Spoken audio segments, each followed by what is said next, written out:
ایک بادشاہ کے دربار میں ایک اجنبی شخص نوکری کی طلب کے لیے حاضر ہوا۔ قابلیت پوچھی گئی، کہا سیاسی ہوں۔ عربی میں سیاسی افہام و تفہیم سے مسئلہ حل کرنے والے کو کہتے ہیں۔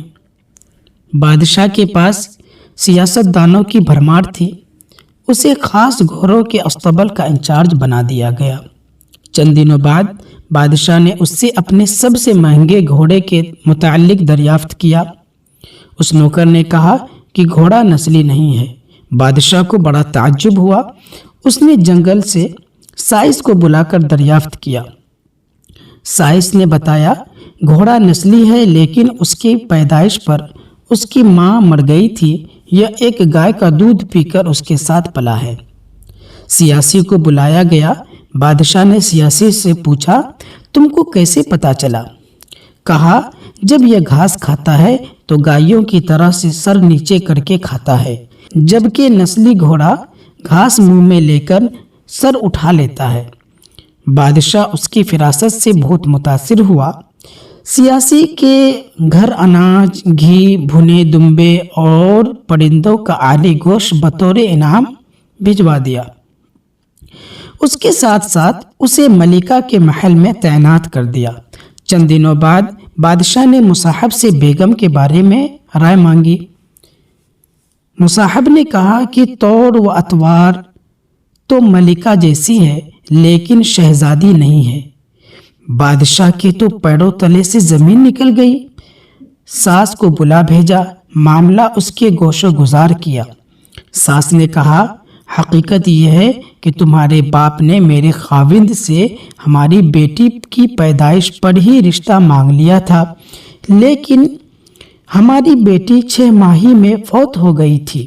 چنانچہ ہم نے بادشاہت سے قریبی تعلقات قائم رکھنے کے لیے کسی کی بیٹی کو اپنی بیٹی بنا لیا۔ بادشاہ نے مصاحب سے دریافت کیا تم کو کیسے علم ہوا؟ کہا اس کا خادموں کے ساتھ سلوک جاہلوں سے بھی بدتر ہے۔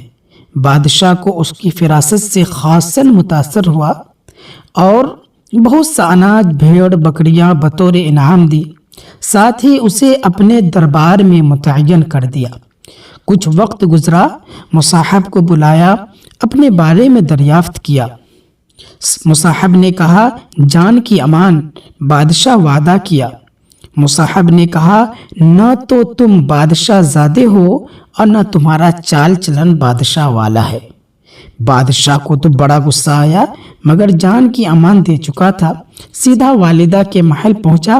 والدہ نے کہا یہ سچ ہے تم ایک چرواہے کے بیٹے ہو، ہماری اولاد نہیں تھی تو میں تمہیں پالا تھا۔ بادشاہ نے مصاحب سے پوچھا تمہیں کیسے علم ہوا؟ اس نے کہا بادشاہ جب کسی کو انعام و اکرام دیا کرتے ہیں تو ہیرے، موتی، جواہرات کی شکل میں دیتے ہیں، لیکن آپ بھیڑ بکریاں، کھانے پینے کی چیزیں عنایت کرتے ہیں۔ یہ اسلوب بادشاہ زادے کا نہیں ہے، کسی چرواہے کا بیٹے کا ہی ہو سکتا ہے۔ عادتیں نسلوں کا پتہ دیتی ہے۔ عادات، اخلاق اور طرز عمل خون اور نسل دونوں کی پہچان کرا دیتی ہے۔